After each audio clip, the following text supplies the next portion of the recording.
monde, je suis très heureuse de vous retrouver pour le premier point lecture de 2020 et il a été vraiment hyper prolifique puisque, mesdames et messieurs, ce mois-ci j'ai lu 13 livres. 13 livres ce qui ne m'arrive jamais. Je pense que j'arrive à ce nombre de livres pendant les vacances d'été, vous voyez, quand je fais limite que ça.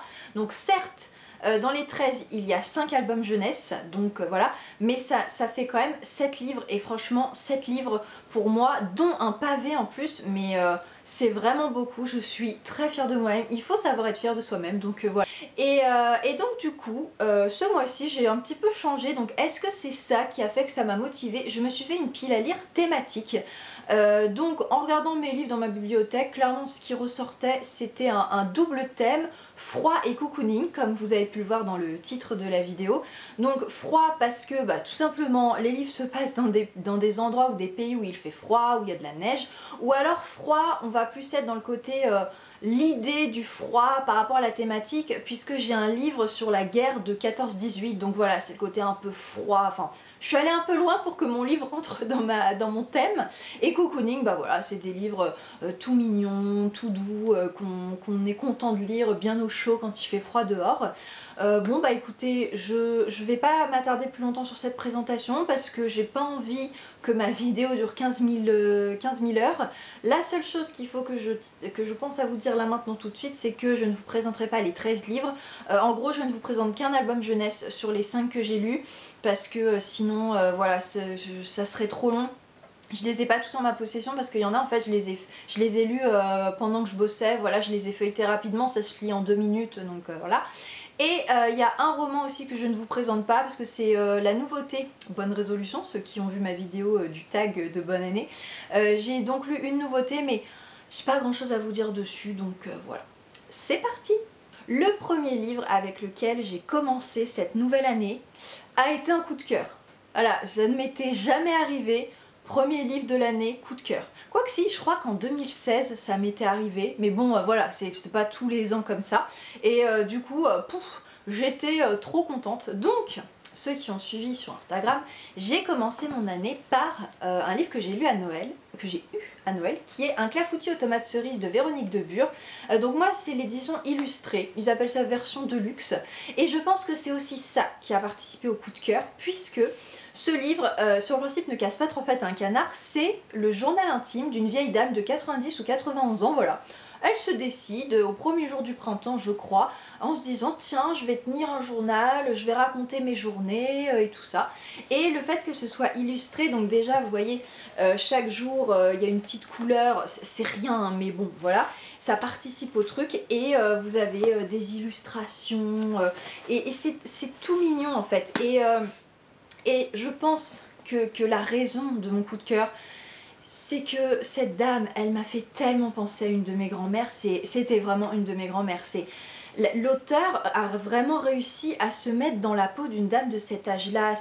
Qu'est-ce qui nous intéresse, qu'est-ce qui fait nos journées, enfin, elle a su saisir ce côté où un rien nous perturbe nos habitudes, l'arrivée de nos enfants et nos petits-enfants où on est hyper heureuse de les voir, mais en même temps, oulala, oh, ça nous fait du changement pour le week-end parce qu'il y a du bruit et puis il faut tout préparer à l'avance, et puis, enfin voilà, et je retrouve tellement ma mamie là-dedans, que des réflexions, enfin, c'était tellement mignon, tellement tendre, tellement touchant, et voilà, et puis, enfin, franchement, peut-être que vous me verrez parler de ça et vous vous direz ouais, m'intéresse pas du tout, mais je pense que pour n'importe quelle personne qui est proche de sa grand-mère ou d'une vieille dame, on ne peut qu'adorer ce livre parce que c'est un petit bonbon en fait. J'ai adoré tous les soirs avant d'aller me coucher, le moment que je lis de la journée, hein, me retrouver, je crois qu'elle s'appelle Jeanne, et voilà, suivre avec elle son année. Je pense que ça va être un livre que je vais garder et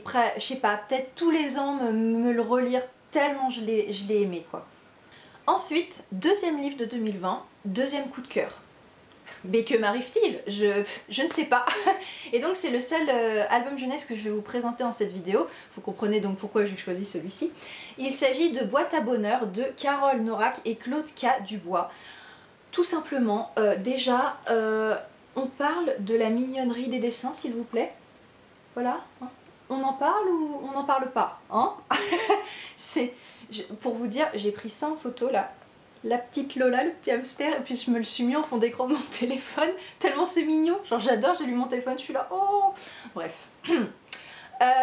Donc, dans cette histoire, eh ben, la petite Lola, elle va demander à ses parents qu'ils lui achètent 2 boîtes, une petite pour ses petits bonheurs et une grande pour ses grands bonheurs.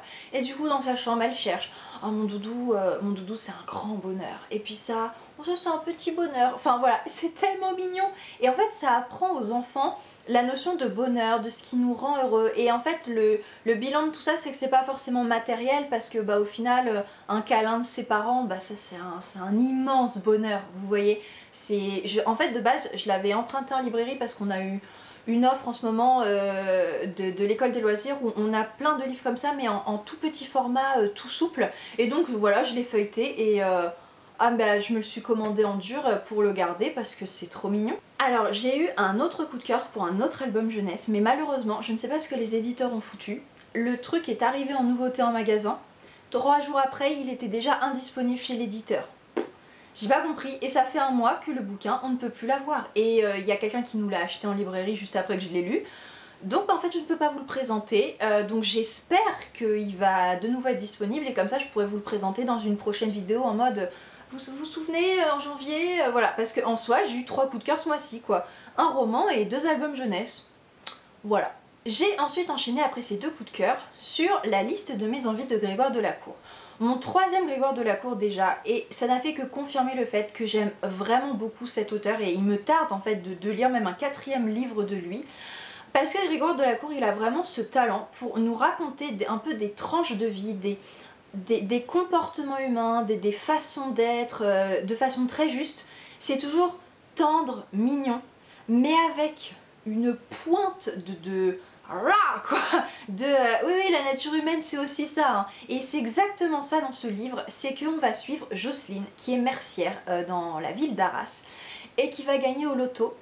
Je ne me souviens plus du chiffre exact, mais c'est du genre 40 millions d'euros. Enfin, un truc énormissime. Je me demande même si c'est pas 67 millions. Enfin, voilà. Et en fait, elle va pas oser en parler. Voilà. Elle va aller à la Française des Jeux. Elle va rencontrer un psychologue parce qu'il faut préparer les gens à recevoir autant d'argent. Et le ou la, je ne sais plus, psychologue va la mettre en garde en lui disant... vous savez, autant d'argent, ça change les gens et méfiez-vous de vos amis, méfiez-vous de vos proches, même de votre propre mari et de vos propres enfants parce que je peux vous assurer que ça les changera. Et elle, du coup, elle est complètement bouleversée parce qu'elle se dit, bah non, enfin, pas mon mari et mes enfants quand même, et puis tel ami, puis machin. Et du coup, elle sait plus quoi faire parce elle sent que cet argent, en fait, qui devrait la rendre heureuse, va perturber sa vie mais pas de la bonne façon et du coup elle n'ose rien dire, elle garde ça pour elle et en fait elle a toujours le chèque caché chez elle et elle n'ose pas aller l'encaisser quoi et on a tous son ressenti, ses pensées, son cheminement et tout ça, c'est hyper intéressant et il va y avoir un rebondissement que je ne vous dis pas où enfin moi ça m'a tenu en haleine en mode bah non mais non mais bordel de merde vous voyez non et en fait c'est voilà, c'est là où arrive la petite pointe que Grégoire Delacour aime bien mettre pour nous rappeler que la nature humaine c'est pas le monde des bisounours et en fait je l'ai lu en une soirée, je l'ai démarré en mode tiens je vais me lire ça, j'ai pas pu aller me coucher avant de le terminer hein. Fallait que je sache comment ça se terminait, c'était hyper bien et ça n'en reste pas moins un livre doudou et cocooning qui rentre parfaitement dans mon thème parce que elle est tellement mignonne Jocelyne, c'est tellement vrai ce qu'elle raconte, c'est tellement touchant, c'est son quotidien de mercière parce que bah, finalement sa mercerie bah, elle l'aime bien puis elle se dit que si elle empoche 60 millions d'euros ben va plus trop pouvoir la garder puis enfin voilà, et puis le titre du livre c'est la liste de mes envies parce qu'elle se met à faire des listes de ce qu'elle pourrait s'acheter et ce qui est drôle c'est qu'au début bah en fait c'est des trucs mais même sans avoir 60 millions tu peux te les acheter parce qu'en fait tu n'arrives pas à réaliser à une telle somme tout ce que tu peux t'acheter et au fur et à mesure ces listes elles deviennent de plus en plus un peu réalistes mais c'est hyper drôle aussi à suivre, enfin voilà, une très très bonne lecture. Nous arrivons à ma lecture un peu mixte, c'est-à-dire mi-cocooning, mi-froid, qui ensuite m'a fait migrer vers le total froid dans ma pile à lire. Il s'agit de Mission Hygge, je pense que ça se prononce comme ça, de Caroline Franc. Qui est un livre que j'ai beaucoup aimé. Voilà, c'est un peu comme la liste de mes envies, c'est des tout petits livres, vous les commencez pratiquement en une soirée, vous les avez terminés. Mais voilà, c'est... En fait, c'est le genre de petits livres, les ficelles sont très grosses. Dès le début, vous vous doutez de la fin. Mais c'est pas grave parce que ça vous fait passer un bon moment. En fait, dans ce livre, on va suivre Chloé, voilà, je me souvenais plus de son prénom, qui est une reporter de guerre, qui est habituée voilà, au danger, à la prise de risque, aux sensations fortes. Et elle va être envoyée par son chef dans une petite ville du Danemark. Oui, je n'arriverai pas à prononcer. Pourquoi avoir tenté? Non, non, je ne... Voilà.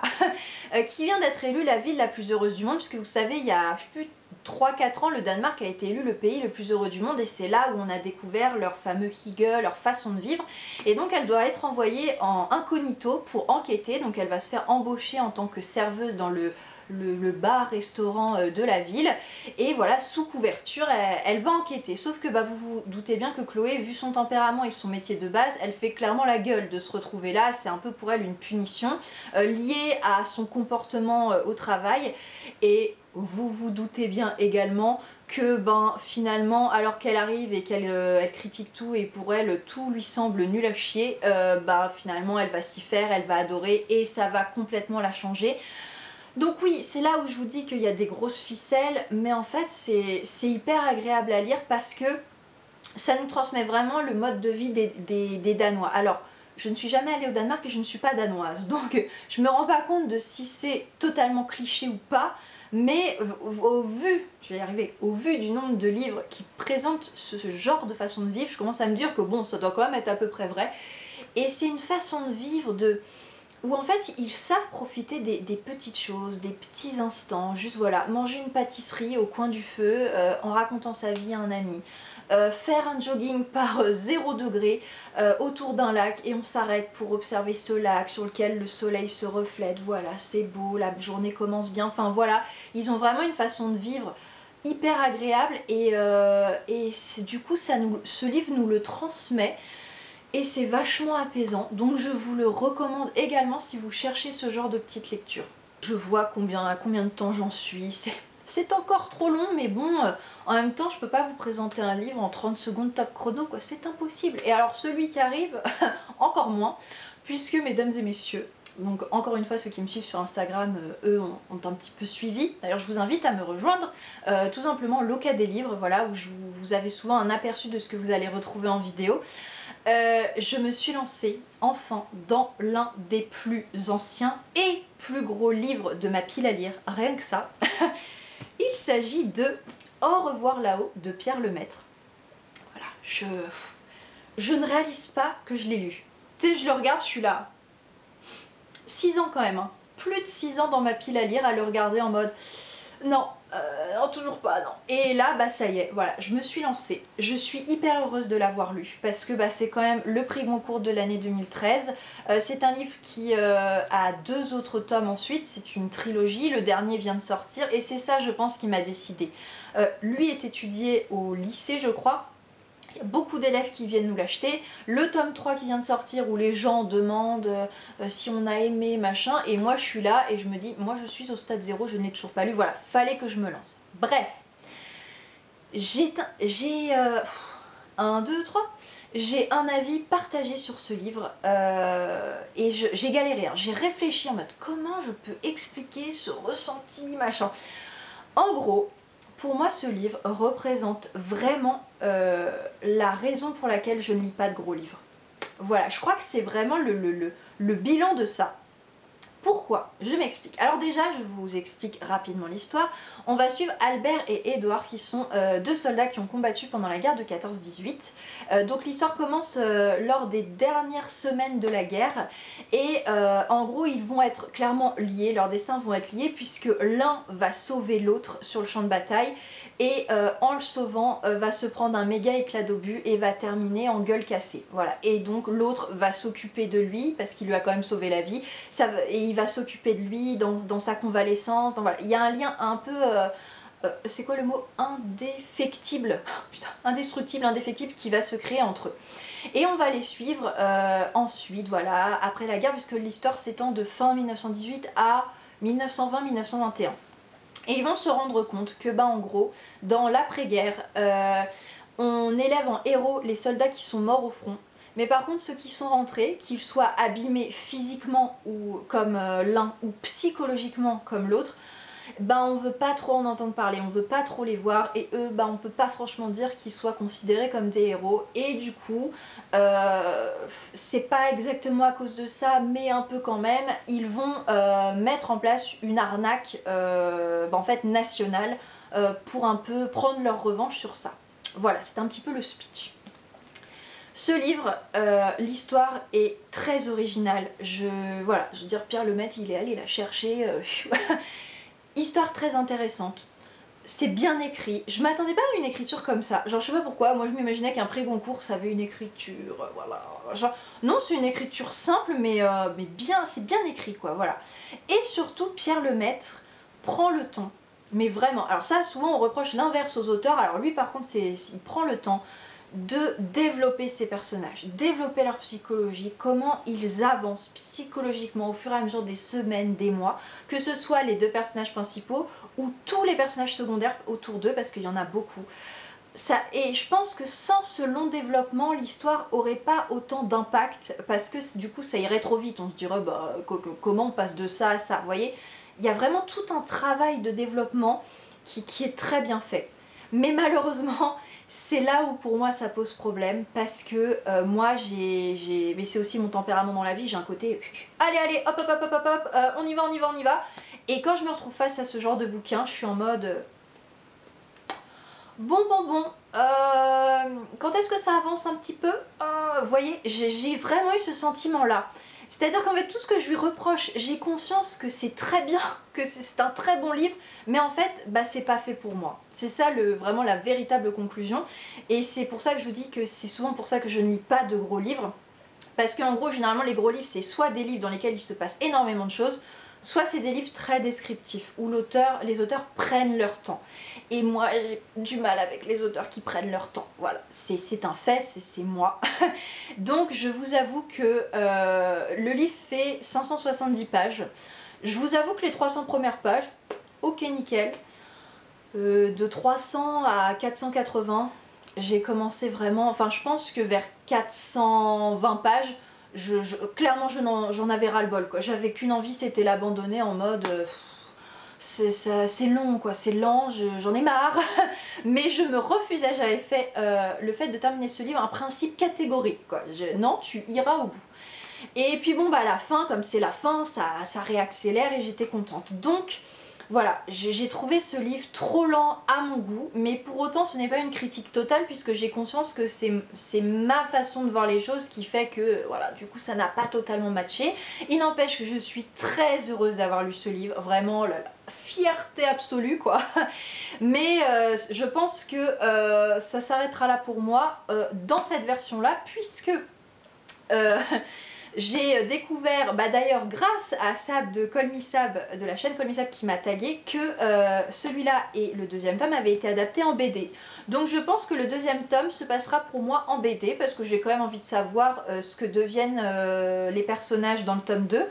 Voilà, à savoir si le tome 3 qui vient de sortir sera aussi adapté, je ne sais pas, mais voilà, ce sera tout pour moi. Et j'ai donc terminé ce mois avec deux livres d'un même auteur, et je pense que c'est la première fois que ça m'arrive de lire vraiment coup sur coup deux livres d'un même auteur. Souvent j'en relis un pas longtemps après, mais là je voulais vraiment approfondir mon avis qui n'était pas fait en fait à la fin du premier livre. Je m'explique, cet auteur dont je vous parle, c'est Sylvain Tesson, et je me suis lancée dans La Panthère des Neiges, qui est sortie à la rentrée et qui a, comme vous le voyez, reçu le prix Renaudot. Je suis contente parce que du coup on peut considérer que j'ai lu deux nouveautés ce mois-ci, parce que certes c'est sorti à la rentrée, mais c'est toujours sur nos tables, quoi. Il se vend encore beaucoup, voilà. Parce que je me disais quand même, j'ai jamais lu de Sylvain Tesson, il est sous mon nez toute la journée, il est court, là. Dans ce livre, Sylvain Tesson, en fait c'est son journal de bord, il nous raconte son voyage, le voyage qu'il a fait avec un photographe animalier, sa femme, enfin sa compagne et une autre personne, donc je crois que c'est au Tibet, ouais, pour suivre, tenter de photographier des panthères des neiges, d'où le titre. Et donc voilà, il nous raconte comment ça se passe, le quotidien, tout ça, tout ça. Et une fois encore, je termine cette vidéo avec des livres dont je suis un peu genre, je sais pas quoi en penser, parce que je peux pas dire, c'est comme Au revoir là-haut, je peux pas dire que j'ai pas aimé, mais voilà. Donc je m'explique. Sylvain Tesson a vraiment une écriture extrêmement belle. Je ne vous dis pas le nombre de citations que j'ai relevées de ce livre. Genre, attends, faut encore que je... Voilà, il écrit extrêmement bien, c'est vraiment joli, il y a un côté très poétique. Mais le problème de Sylvain Tesson, c'est qu'il a aussi un côté où il part très très vite dans des réflexions un peu métaphysiques sur sa vie, sur le monde, sur machin. Et ça, je vous avoue que j'étais un peu en mode mais pourquoi je comprends que par, je sais pas, moins 20 degrés, quand ça fait 5 heures que t'attends cette putain de panthère, tu commences un peu à voilà, divaguer, ça il n'y a pas de souci. Mais le truc en fait c'est que je trouvais que ça cassait quoi, parce qu'il parle aussi des trois autres personnes qui sont avec lui, un peu leur discussion, et je sais pas, pour moi ça cassait un peu quoi. Ça n'enlevait rien un peu à la magie de leur rencontre avec les animaux, de cette description qui était vraiment agréable à lire.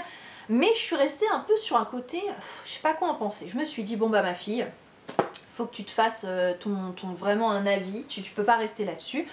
Bah, quitte à en choisir un, lance-toi dans son plus connu, et mes livres se cassent la gueule. Voilà, en même temps, vu comment je les ai empilés comme n'importe quoi, voilà.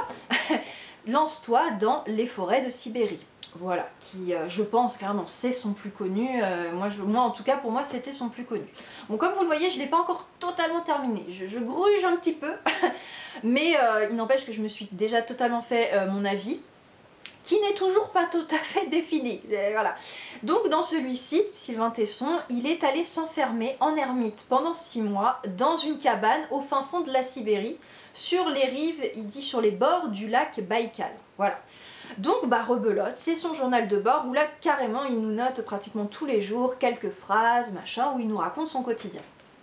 Et rebelote, il part dans des réflexions exactement comme dans La Panthère des Neiges, mais cette fois ça m'a beaucoup moins dérangée, parce que bah là je me dis le gars il est tout seul en fait. Donc là pour le coup oui, là t'as que ça à faire de penser à toi, à la vie, parce que c'est la condition même de l'expérience. Il vit en ermite, bien sûr il côtoie de temps en temps quelques Russes qui passent par-ci par-là, qui habitent à genre 10 km dans une cabane eux-mêmes, enfin voilà, mais sur le principe il est seul toute la journée, donc pour moi ça passe beaucoup mieux. Les réflexions sur la vie, même sur le monde en général, il prend beaucoup de recul par rapport à tout ça de par son expérience, donc ça m'a beaucoup moins dérangé, c'est beaucoup mieux passé, et clairement j'ai préféré dans Les forêts de Sibérie à La Panthère des Neiges sur ce point. Mais il n'empêche que j'arrive pas à définir vraiment mon avis, parce que ça reste lent quoi, parce que il nous décrit son quotidien, et autant vous dire que pendant 6 mois il fait pas 15 000 trucs différents non plus quoi. Et donc c'est de février à juillet, et donc chaque chapitre c'est un mois en fait. Donc là clairement il me reste juin-juillet sur 70 pages. Vous voyez, c'est pour ça que je vous dis il me reste 70 pages, je me suis fait globalement mon avis. Mais je sais pas en fait, parce que oui, c'est un peu lent, c'est que je me dis au final, il nous aurait raconté que février-mars, c'était pareil, vous voyez. Donc je suis partagée, parce que en même temps il va pas nous raconter que février-mars, puisqu'il s'est installé là que jusqu'en juillet, ça n'a pas de sens.